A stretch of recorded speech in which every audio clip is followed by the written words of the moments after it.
Quero convidar os irmãos a abrirem as suas Bíblias. No livro do profeta Isaías, capítulo 8, verso 11, leremos até o capítulo 9, verso 7. Isaías 8, 11 a 9, 7. É um texto um pouco extenso,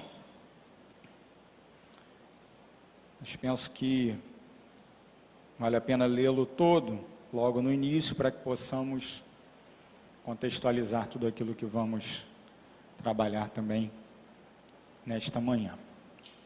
Isaías 8, 11 até 9, verso 7. Você pode acompanhar o texto que será projetado e também deixe sua Bíblia aberta, por favor.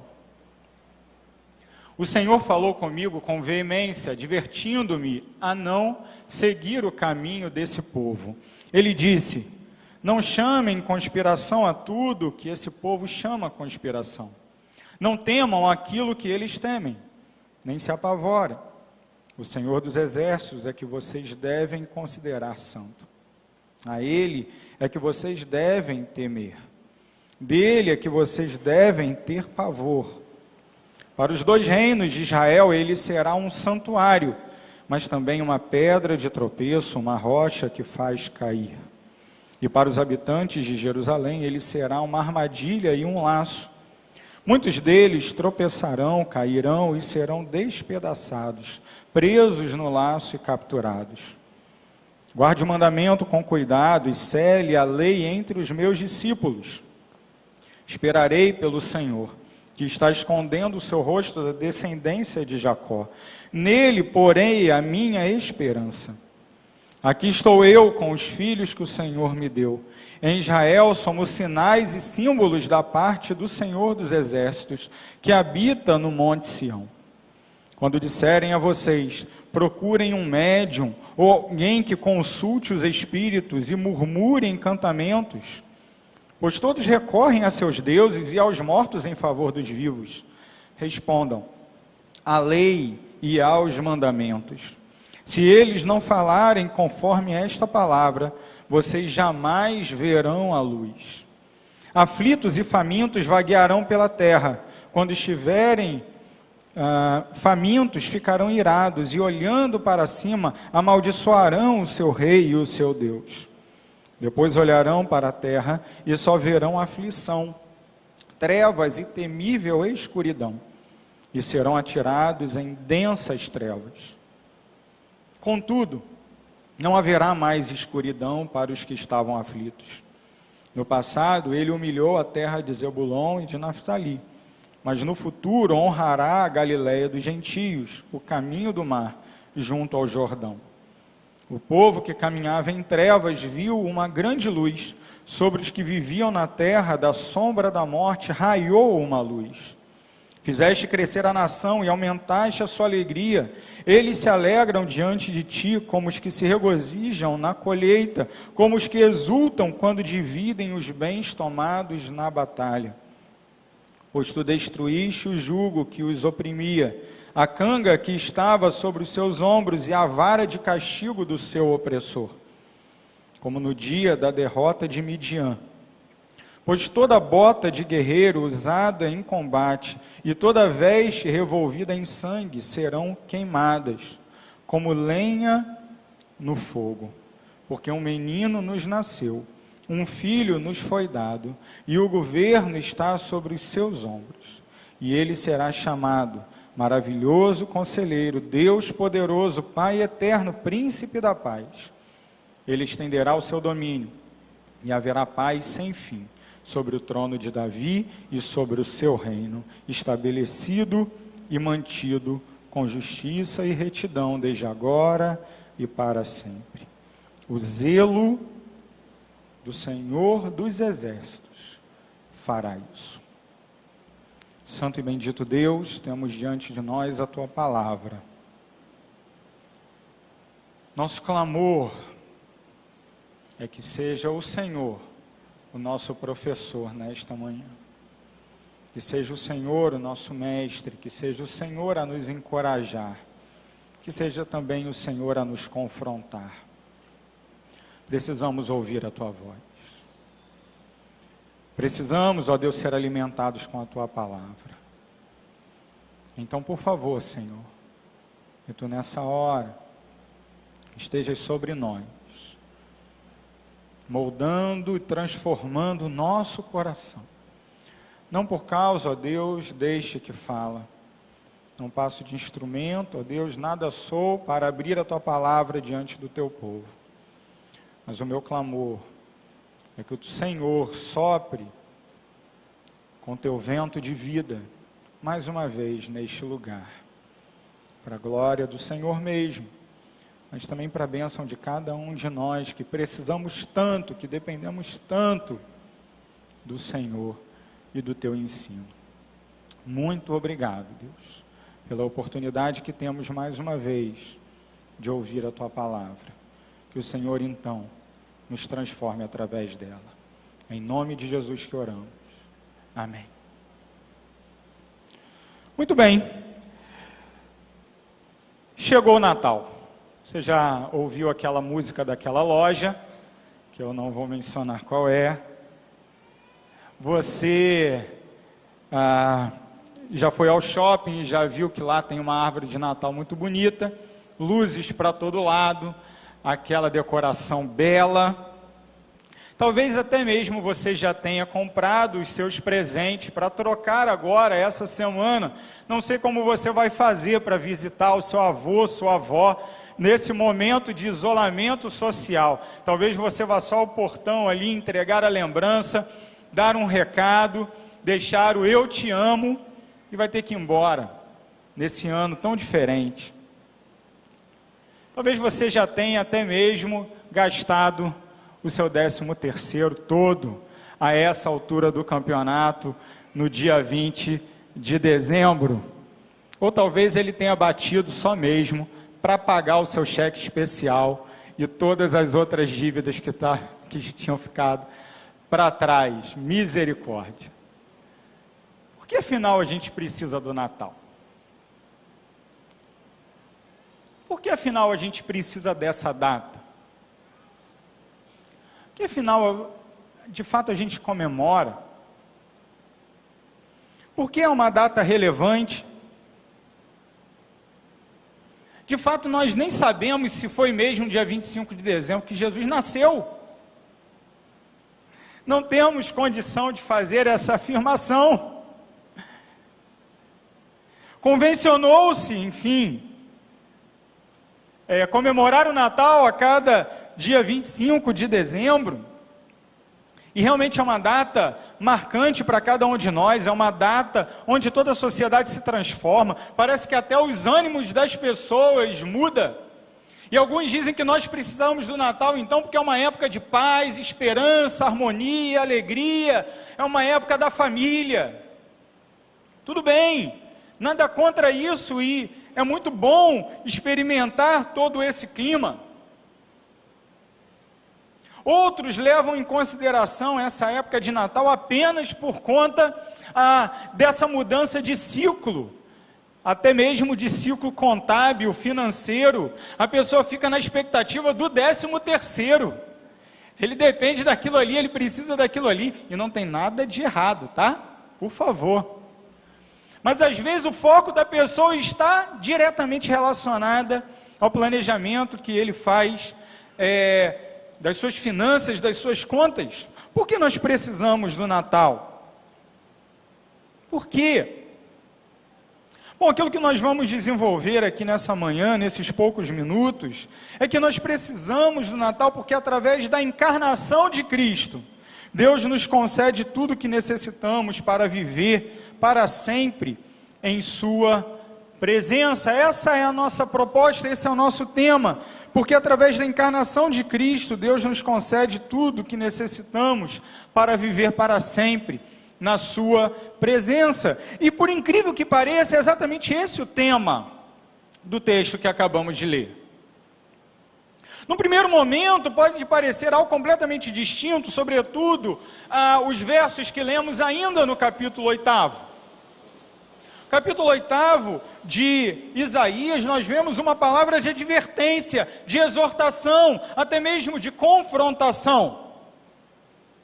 E basicamente essa é um lado, esse é um aspecto fundamental na profecia de Isaías. Confrontar um povo que havia se desviado, confrontar um povo que andava fora dos preceitos do Senhor, dos preceitos da aliança a qual ele estava submetido com o Senhor.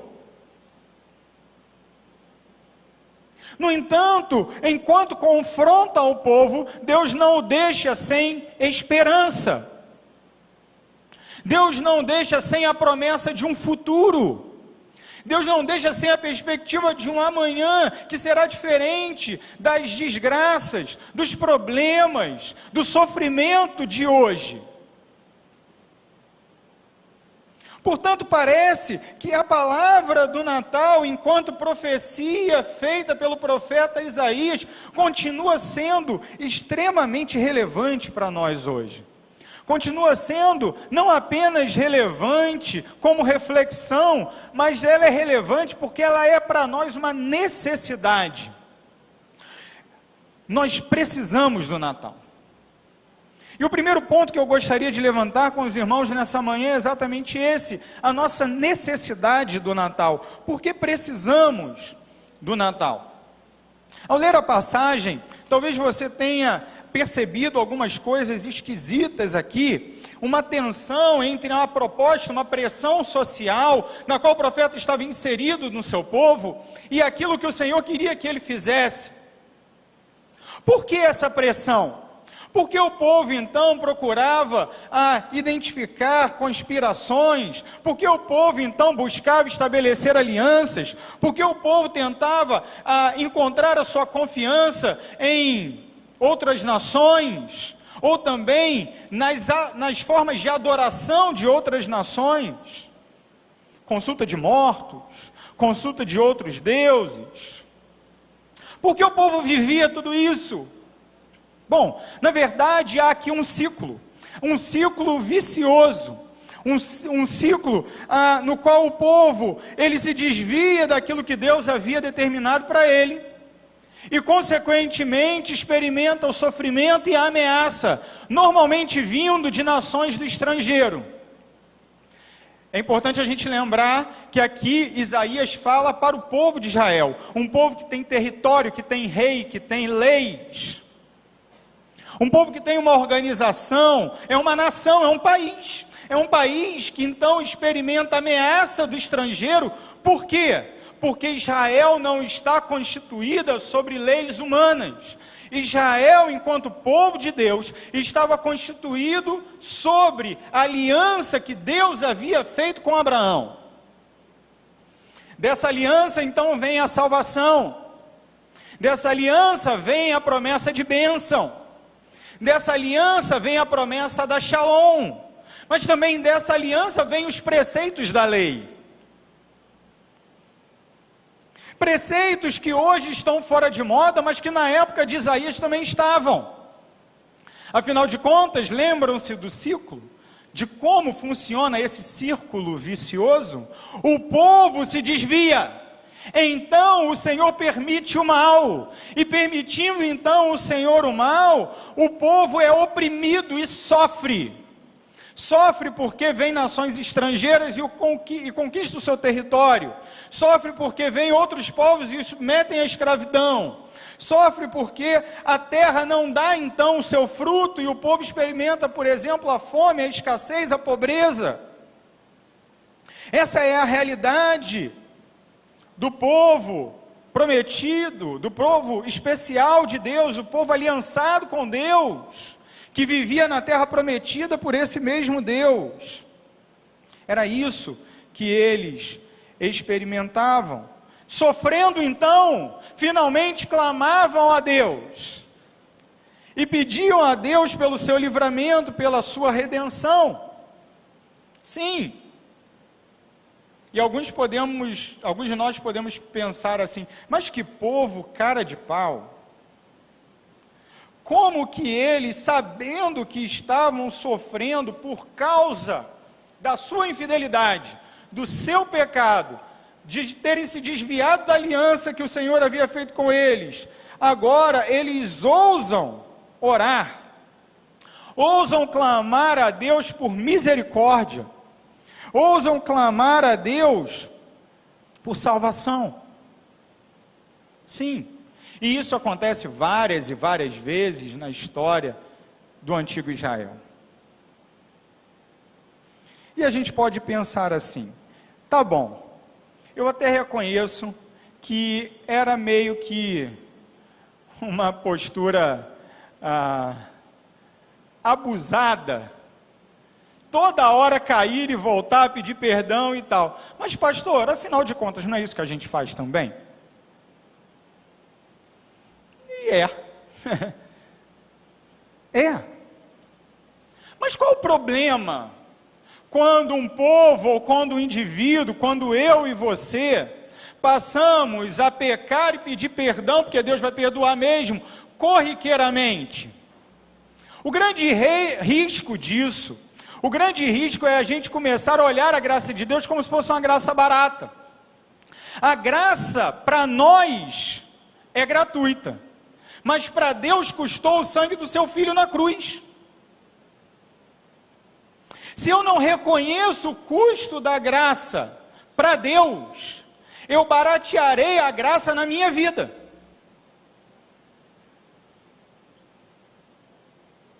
Eu simplesmente direi assim, é só mais um pecadinho, é só mais uma mentirinha, é só mais uma coisinha ali que eu olhei na internet, é só mais um númerozinho aqui que eu escondi, para pagar um pouquinho menos de imposto, é só uma preguicinha. Queridos, quando você trata o pecado dessa maneira, você age como o Israel que foi condenado com o exílio. Eles diziam, nós temos Jerusalém, nós temos a cidade do rei, nós temos o templo, nós temos a arca. No final das contas, Deus vai nos salvar de novo. Enquanto isso, deixa eu experimentar alguns dos benefícios desses pequenos pecadinhos do dia a dia. Deixa eu experimentar aqui um enriquecimento à medida em que eu pratico a usura com meu irmão, empresto a juros elevadíssimos, que eu já sei que ele não vai ter como pagar, para no final das contas transformá-lo em escravo e tomar a terra dele para mim. Pastor, não é possível que tinha gente que fazia isso lá no século VII antes de Cristo. Tinha. No século VII e VIII antes de Cristo. Tinha. Não tem problema, porque depois Deus vai me perdoar. Não tem problema, porque Deus nunca vai permitir que o templo venha abaixo, que a arca seja tomada, que os muros de Jerusalém sejam derrubados. Não vai permitir não. Afinal de contas, Yahvé é fiel. Inclusive, Ele é fiel mesmo quando eu seja infiel. Então, o indivíduo lá da época de Isaías falava, não tem problema também quando de vez em quando eu queimo incenso a deuses aqui dos vizinhos. Não tem problema quando eu subo aos lugares altos e pratico a prostituição cultual, que era a religião comum dos cananeus ali, do povo daquela região. Não tem problema quando eu pratico sacrifícios a Baal, quando me curvo a Aserá, a Astarote. Qual o problema? Todo mundo faz, afinal. E no final das contas, o Senhor é o Deus do templo. O Senhor é o Deus da arca. Ele não permitirá que a cidade do rei seja destruída. Era assim que esse povo pensava. E talvez a gente pense assim também. Não tem problema, afinal de contas eu sou membro da PIB de Campo Grande. Afinal de contas eu tenho 355 mil anos de crente. Afinal de contas, o meu pai era crente, meu avô era crente, meu bisavô era crente. Aí o cara vai fazendo assim, né, uma árvore genealógica de parente crente. Tem gente que volta até João Batista, né? Gente que volta até João Batista, aí, ó, tá vendo? Meus parentes. Misericórdia. Não adianta nada. Você tem um monte de parente crente, se você não vive, se você não está debaixo da compreensão do que é essa aliança que Deus estabeleceu conosco. Nós precisamos desesperadamente do Natal, porque estávamos mortos em nossos delitos e pecados, como o apóstolo Paulo diz, mas aqui também nos termos do profeta, nós reconhecemos que estávamos oprimidos como o povo estava. Por que esse povo estava oprimido? Porque eles viviam sempre temerosos, porque eles viviam sempre ameaçados, porque eles viviam sempre sob risco. Porque eles mesmos haviam se desviado do propósito do Senhor e da aliança que o Senhor havia feito com eles. Irmãos, precisamos cuidar, porque muitas vezes nos sentimos muito oprimidos e não buscamos a cura, não buscamos o alento, não buscamos a solução para a opressão sobre a qual estamos no lugar correto. Muitos deles tropeçarão, cairão e serão despedaçados, presos no laço e capturados. Sim, o profeta já sabia que isso aconteceria. O profeta já sabia que alguém viria e acabaria então com a cidade de Jerusalém, levaria todos os utensílios do templo, sabia que a ruína estava próxima, mas ele também reconhecia que o Senhor não estava fora de controle, isso não estava fora do controle do Senhor. Deus não havia perdido o controle dessas coisas, muito pelo contrário.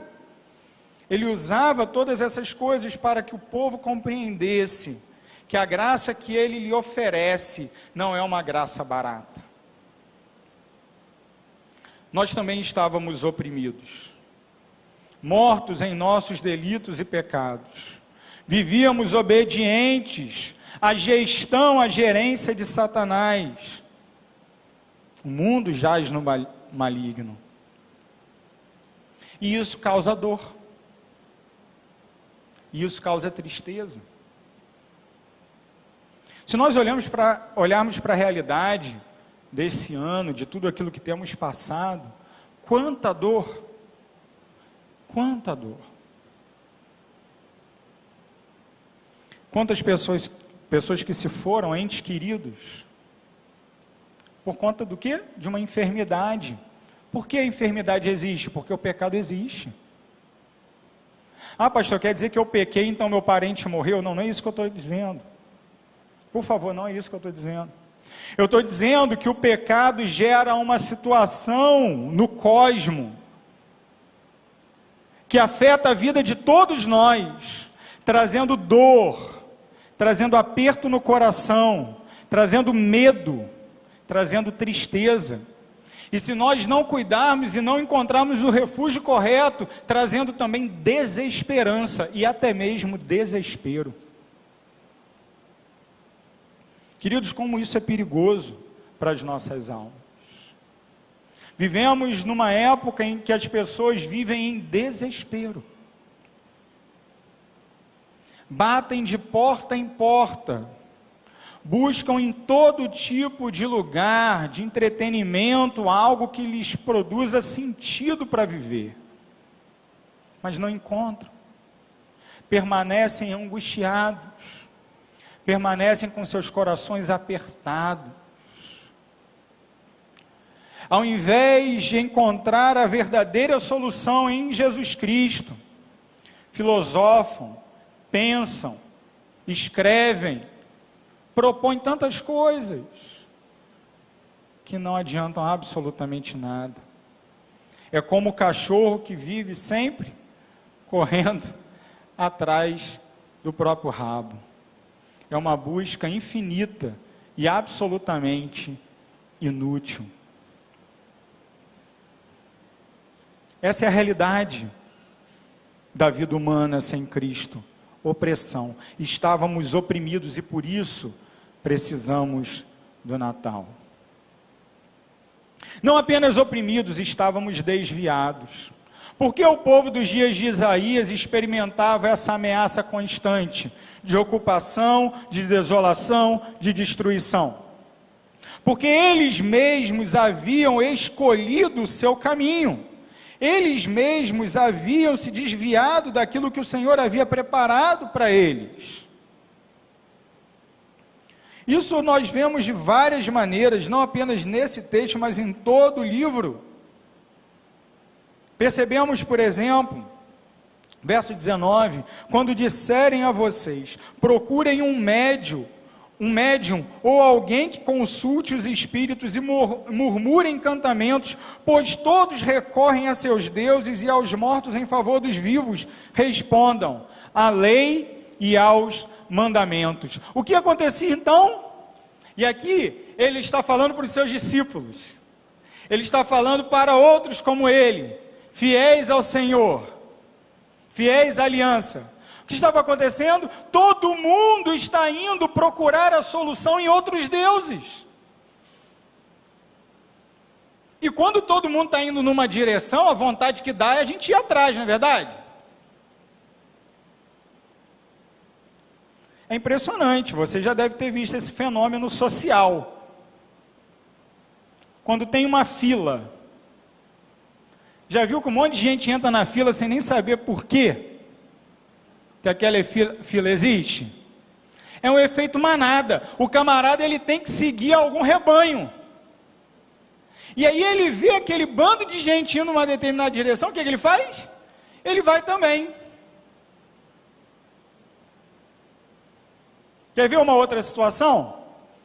Você está no local, talvez com muitas pessoas, já tem quase um ano que a gente não experimenta isso, né? Mas, por exemplo, um estádio de futebol, foi ao Maracanã, né? Foi ao Maracanã ver lá o seu Flamengo, Alexandre, né? Ninguém é perfeito. O Alexandre foi lá no Maracanã ver o time dele, o Inominável, né? Time Inominável.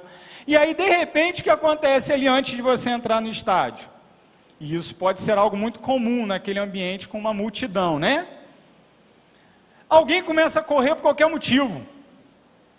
Por qualquer motivo.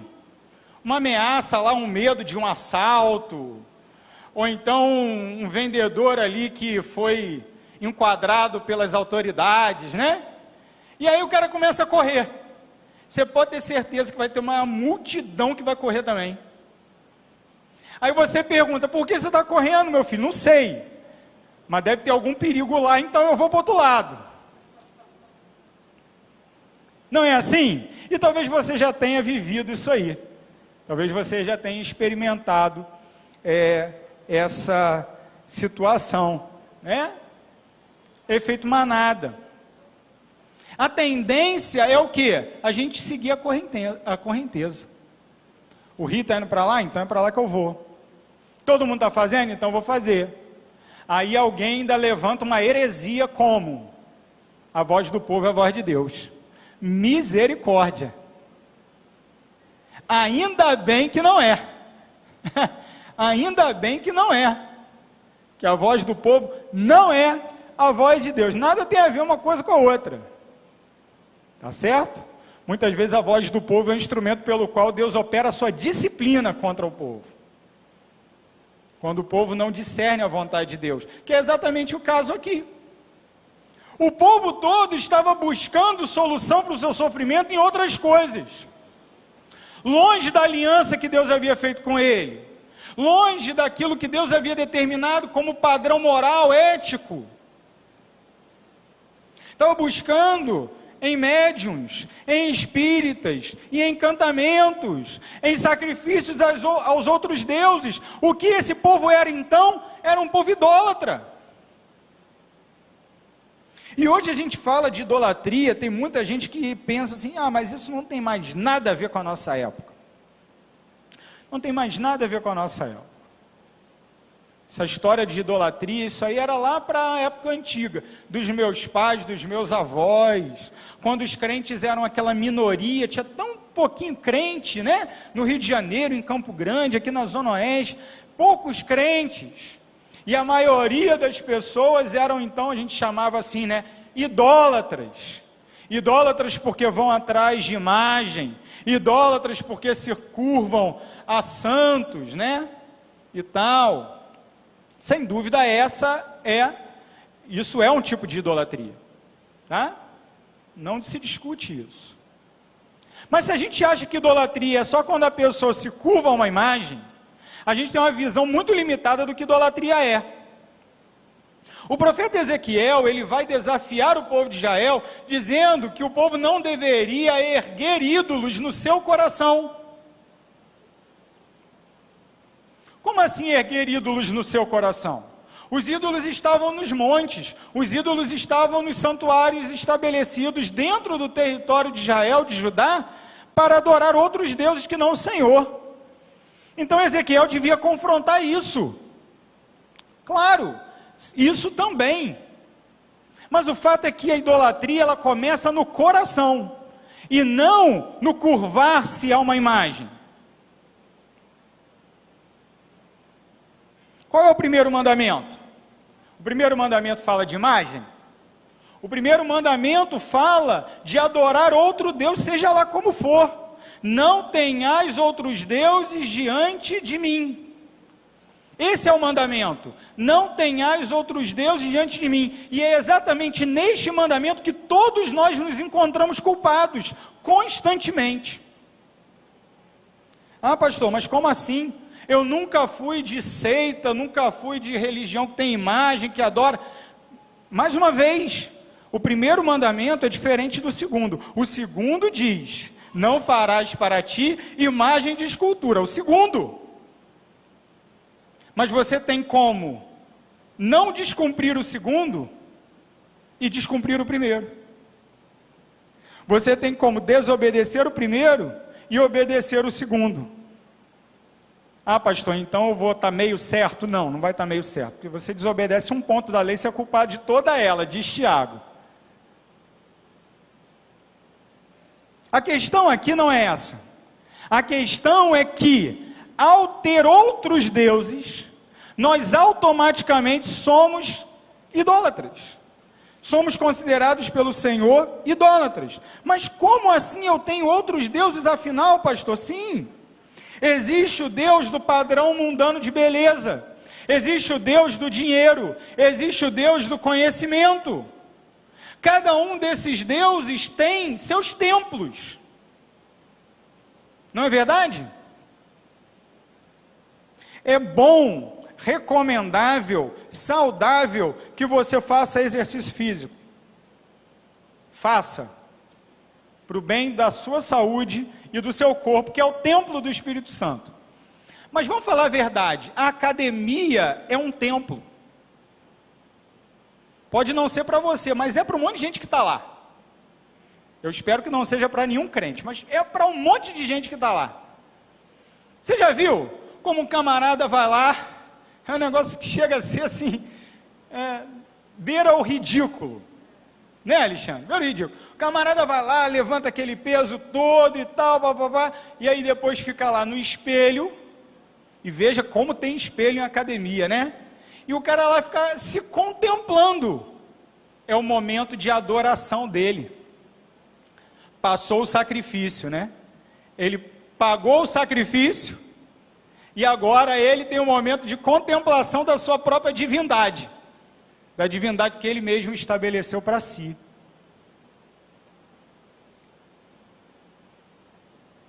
É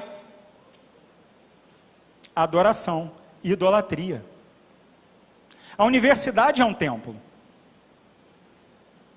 A universidade é um templo. Ah, pastor, quer dizer que tem problema o crente estudar? Claro que não. O crente tem que estudar muito. E diga-se de passagem, a universidade é um presente nosso para o mundo, dos cristãos para o mundo, não é?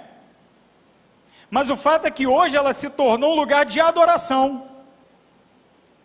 A ciência se transformou numa entidade, que o fato é que ninguém sabe nem mesmo definir ao certo o que ela é.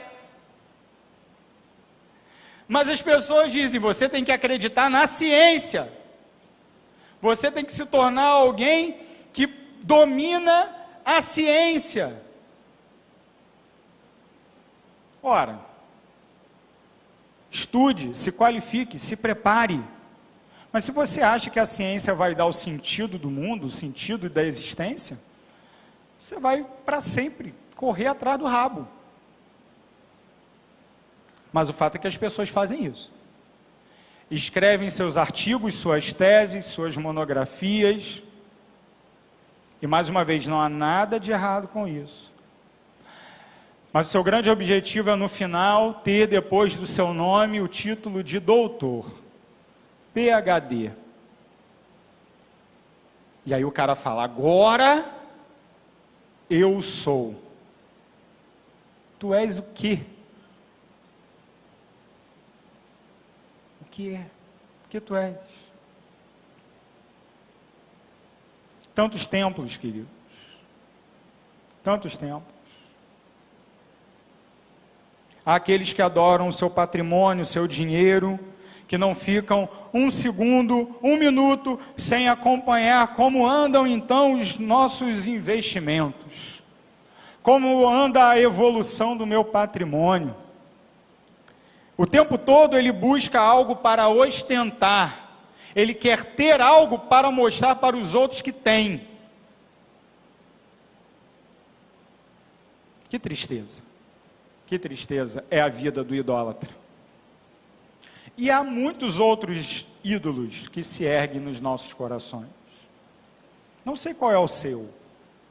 Existem ídolos que são erguidos no nosso coração, que inclusive são coisas boas, como o próprio conhecimento que eu já mencionei, como a família, os filhos, a igreja, o ministério. O Senhor não nos chama a adorar o nosso ministério. O Senhor não nos chama a adorar a nossa igreja local. O Senhor não nos chama a adorar a nossa família. O Senhor não reparte a sua glória com ninguém. O Senhor nos chama a adorar somente a Ele. Não terás outros deuses diante de mim. E assim sendo, Ele nos dará sabedoria para cuidarmos da nossa saúde. Não porque o mundo manda a gente ter o corpo assim, assado, mas porque temos que cuidar do corpo, porque Ele é presente de Deus, o templo do Espírito.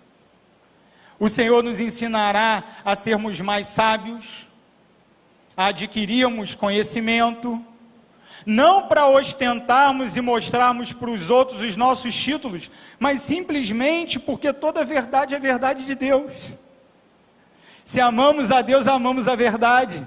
E queremos conhecê-la em alguma medida, mas sempre reconhecendo que há muito mais do que aquilo que a mente humana pode assimilar e receber. Devemos, adorando a Deus em primeiro lugar, cuidar da nossa família, dos nossos filhos, do nosso cônjuge, mas não encontrar neles o sentido para a nossa vida. Afinal de contas, eles irão nos decepcionar. E que Deus nos livre, podem até mesmo faltar. Pelos mais variados motivos, até o motivo extremo da morte. Nenhum pai quer ver o seu filho morrer. Mas o fato é que muitas vezes acontece. E se esse pai encontra o sentido da sua vida, ou seja, adora o seu filho, e não a Deus, se esse pai perde o seu filho, ele perde todo o seu chão.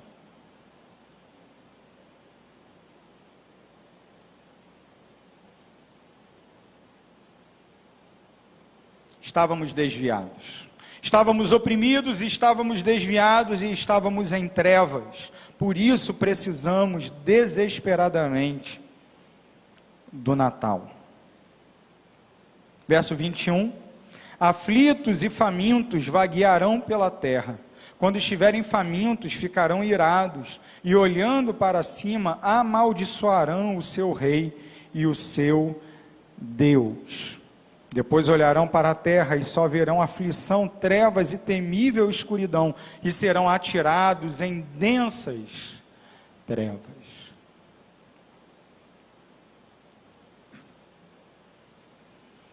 Que algo terrível nos é apresentado nesses dois versos. Deveria gerar no nosso coração temor e tremor. A opressão pode fazer com que nos desviemos mais ainda. E a idolatria pode fazer com que cheguemos ao ponto de blasfemar contra Deus, dizendo: Senhor, nada tenho contigo. A palavra aqui é muito forte, e fora do contexto eu não ouso repeti-la. Aflitos e famintos vaguearão pela terra, quando estiverem famintos, ficarão irados.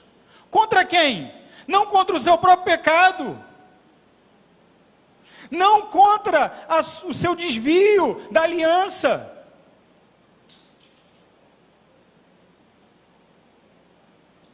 Ficarão irados e olhando para cima. Que o Senhor nos livre dessa atitude. Olhando para cima, amaldiçoarão o seu rei e o seu Deus. Que o Senhor nos livre de olhar para cima para proferir maldição. Porque de cima vem a verdadeira salvação, de cima vem a luz. Do céu, Cristo veio buscar a sua igreja, veio recolher os seus, veio produzir verdadeira e cabal salvação do céu. Não devemos olhar para cima e esperar algo ruim. O Senhor jamais nos aflige, o Senhor sempre produz o nosso bem, e o nosso bem é derivado, é relacionado, é relativo a Ele mesmo. O que é o bem da humanidade? O bem da humanidade é estar conectado com o seu Criador. O homem sem Deus é como um desses aparelhos que nos acompanham diariamente, um celular, por exemplo, que anda na bateria, não é? Temos vários aparelhos de bateria, talvez você tenha aí, na sua mão, acompanhando agora o texto bíblico. E enquanto você acompanha o texto bíblico, a bateria está indo embora, a barrinha está diminuindo lá em cima. E conforme você vai usando, conforme o aparelho vai trabalhando, conforme ele vai cumprindo as suas atividades corriqueiras, a barrinha vai diminuindo. Vai chegar uma hora que ela vai estar vermelhinha assim, falando para você: olha só, se você não me ligar na tomada, vai acabar. Assim é o homem sem Deus. O alerta da luzinha vermelha vem, mas a gente continua voltando nossas costas contra o Criador, a fonte de vida. Meus irmãos queridos, essa era a nossa condição. Obrigado, pastor. Estávamos oprimidos, estávamos desviados, estávamos em trevas, tudo isso por causa do nosso pecado.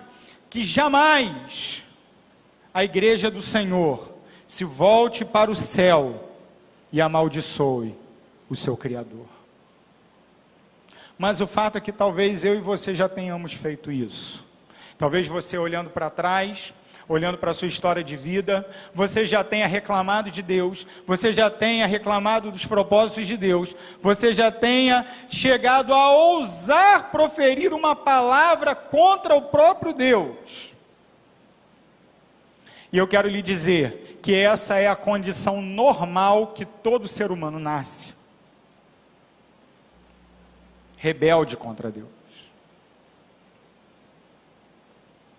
Opressão, estar desviado, estar em trevas, tudo isso resume a condição natural na qual o ser humano nasce. Todos pecaram e destituídos estão da glória de Deus. Não há ninguém que entenda, ninguém que faça o bem, todos a uma se desviaram.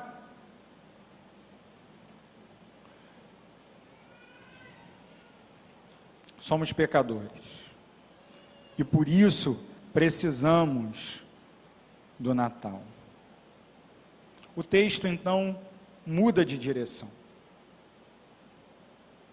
Ele muda para nos abençoar, para nos encher de esperança, para nos encher de alegria. A partir do verso 1 do capítulo 9, nós lemos: contudo, não haverá mais escuridão. A escuridão daqueles que olharam para o céu, a fonte de luz, e amaldiçoaram o seu Deus, ela é dissipada, porque o Senhor diz: não há mais escuridão. No passado ele humilhou a terra de Zebulon e de Naftali, mas no futuro honrará a Galileia dos gentios. E veja como isso já aponta para o Cristo. 700 anos antes de Cristo, Isaías diz que ele, o Senhor, honrará a Galileia dos gentios, onde Jesus desenvolveu grande parte do seu ministério, onde ele cresceu, onde ele fez os seus discípulos. Verso 2: o povo que caminhava em trevas viu uma grande luz, sobre os que viviam na terra da sombra da morte, raiou uma luz. A opressão, a idolatria, o voltar-se contra Deus, tem solução. Pode ser revertido, pode ser curado. Pastor, você não sabe como eu vivo, você não sabe o que tem pairado sobre o meu coração, você não sabe os pensamentos negativos que eu tenho nutrido contra o próprio Deus, como eu tenho vivido em verdadeira rebelião. Isso se manifesta muitas vezes naquilo que eu falo, naquilo que eu sinto, na forma como eu me relaciono com outras pessoas. Querido, eu de fato não sei, mas eu sei o seguinte, que onde paira as trevas do pecado, a luz de Cristo Jesus, tudo pode transformar. Deus providencia esperança, e assim nós vemos que a nossa salvação ela vem também através do Natal. Deus providencia esperança. Quando a luz se manifesta sobre as trevas, quando a luz sobrepuja as trevas, quando nós que andávamos na escuridão agora podemos caminhar na luz, a partir do quê? A partir do momento em que a estrela de Belém anunciou a chegada do Messias. A estrela não é só a decoração da sua árvore. A decoração aponta para o fato de que na noite de Natal a luz sobrepujou todas as trevas. Porque o Senhor assim já havia prometido, assim Ele já havia determinado. Deus providencia então para nós esperança. Nós que estávamos na escuridão, agora temos a esperança da luz de Cristo Jesus. E não apenas isso, Deus providencia liberdade. Verso 3: fizeste crescer a nação e aumentaste a sua alegria. Eles se alegram diante de ti, como os que se regozijam na colheita, como os que exultam quando dividem os bens tomados na batalha. Por quê? Verso 4: pois tu destruíste o jugo que os oprimia, a canga que estava sobre os seus ombros, e a vara de castigo do seu opressor, como no dia da derrota de Midian. Deus não apenas traz esperança, Deus traz liberdade ao oprimido. O que tem aprisionado a sua alma? A tristeza, o pânico. O quê? O que tem aprisionado a sua alma? Um pecado que lhe escraviza, um vício.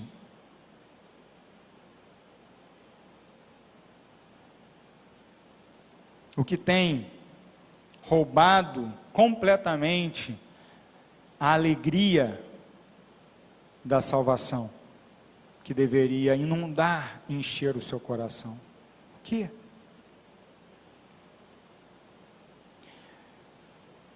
A simples manjedoura de Belém.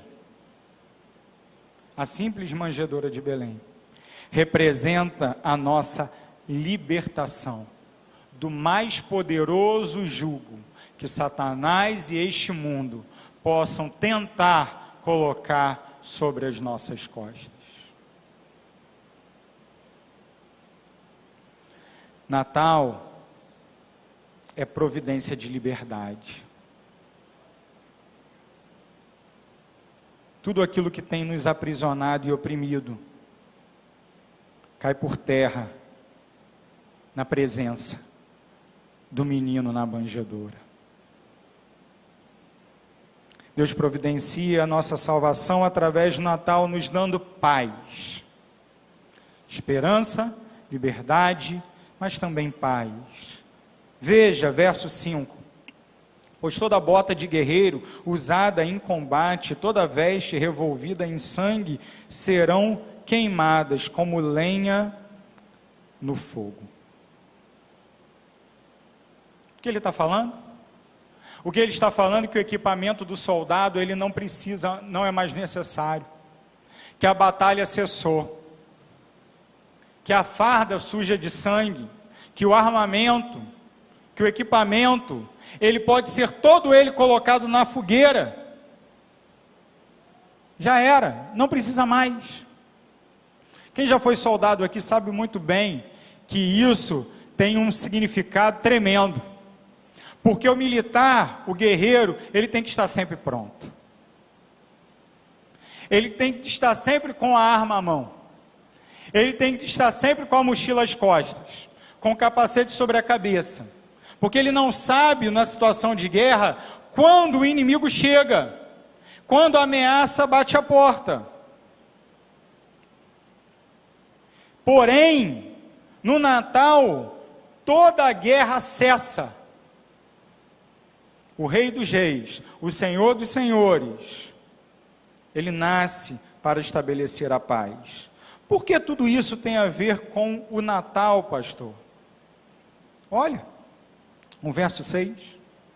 Porque um menino nos nasceu, um filho nos foi dado, e o governo está sobre os seus ombros, e ele será chamado Maravilhoso Conselheiro, Deus Poderoso, Pai Eterno, Príncipe da Paz. O menino nasceu. O menino nasceu.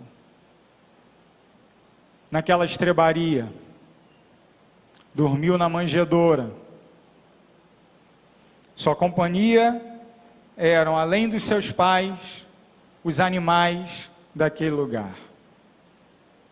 Foi visitado pelos pastores, recebeu o presente dos magos, dos reis. Tudo isso nós conhecemos muito bem.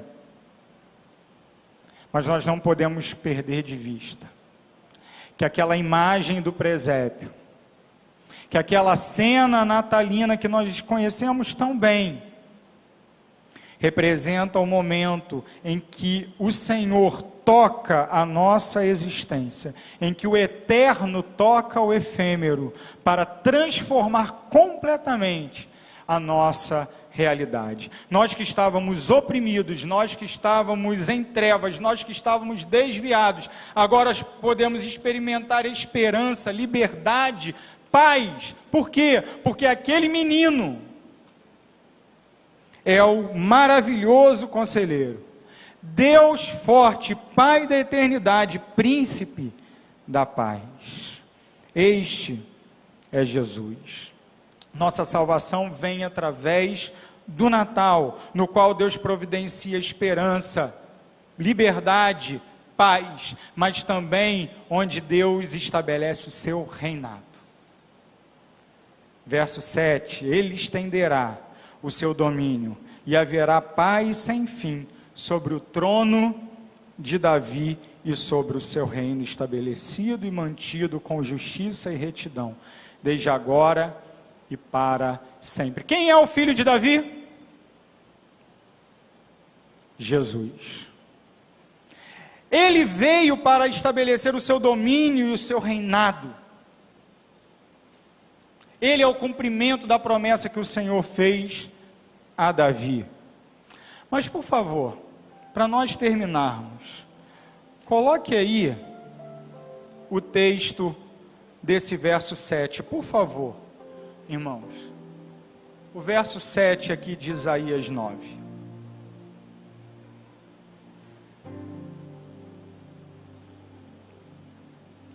Precisamos no Natal, porque através da encarnação de Cristo, Deus nos concede tudo o que necessitamos para viver para sempre em sua presença. Mas eu gostaria de, antes de aplicar, ler com vocês esse trecho do verso 7. Por favor. Encontraram, irmãos? Encontrou, Rodrigo? Por favor, Isaías 9, 7. Gostaria de ler com a igreja. Isso. Pode passar que nós vamos ler apenas o final. Pode passar mais uma tela. Isso. Essa parte. Eu gostaria que você repetisse comigo essa parte. Vamos todos juntos? O zelo do Senhor dos exércitos fará isso. Povo que vivia oprimido, entristecido, desviado, distante de Deus, fora da fonte de vida, agora pode experimentar esperança, paz, alegria, liberdade e fazer parte do reino do Rei dos Reis e do Senhor dos Senhores. Por quê? Por quê? Porque o zelo do Senhor dos Exércitos fez isso. Nós agora podemos conjugar no passado. Isaías estava 700 anos antes do Natal acontecer. Nós estamos 2020 e poucos anos depois dele acontecer. E o que nós temos visto?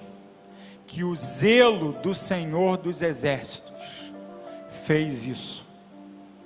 Que o Senhor, pela sua fidelidade, pelo seu poder, realizou aquilo que havia prometido que realizaria. E isso então não pode passar desapercebido no nosso coração nessa manhã. Não pode. Nós precisamos e devemos definitivamente confiar que o menino da manjedoura é a nossa esperança, a nossa liberdade, nossa paz. E toda vez que um ídolo buscar erguer-se no nosso coração, nós devemos lançá-lo por terra, confiando somente no Senhor, dependendo somente do Senhor. Eu não sei o que tem colocado sobre os teus ombros, um peso. Você sabe. Você sabe o que tem lhe afligido. O menino da manjedoura, ele produz, ele lhe oferece libertação. Sejamos então sempre gratos a Deus pelo seu maravilhoso presente, que é Jesus Cristo. Sejamos então imitadores do Filho encarnado, servindo com afinco a Deus e ao próximo. Sejamos propagadores deste grande amor de Deus, através do testemunho e da evangelização. Porque o zelo do Senhor já fez isso. As promessas dele não falham. E ele ampara todo o coração que se refugia debaixo, aos pés da cruz do seu Filho. Vamos orar. Santo e bendito Deus, nós te agradecemos pelo nascimento de Cristo Jesus, nosso Salvador, que sendo Deus perfeito e homem perfeito, veio ao mundo, agiu como servo, foi obediente até a morte, morte de cruz, para assim realizar a nossa redenção. Quando o Filho foi à cruz, o Senhor comprou para nós esperança, o Senhor comprou para nós liberdade, o Senhor comprou para nós verdadeira paz, o Senhor veio para estabelecer o teu reinado. Obrigado porque Ele nasceu, viveu vida perfeita, provou com a sua vida, desde o nascimento até a morte, quem de fato Ele era. E isso foi confirmado, estabelecido de forma plena na ressurreição. Obrigado a Deus, porque podemos comemorar o Natal, já olhando para a comemoração da Páscoa. Te agradecemos porque o zelo do Senhor, a fidelidade do Senhor, fez isso. Muito obrigado. Em nome de Jesus agradecemos. Amém.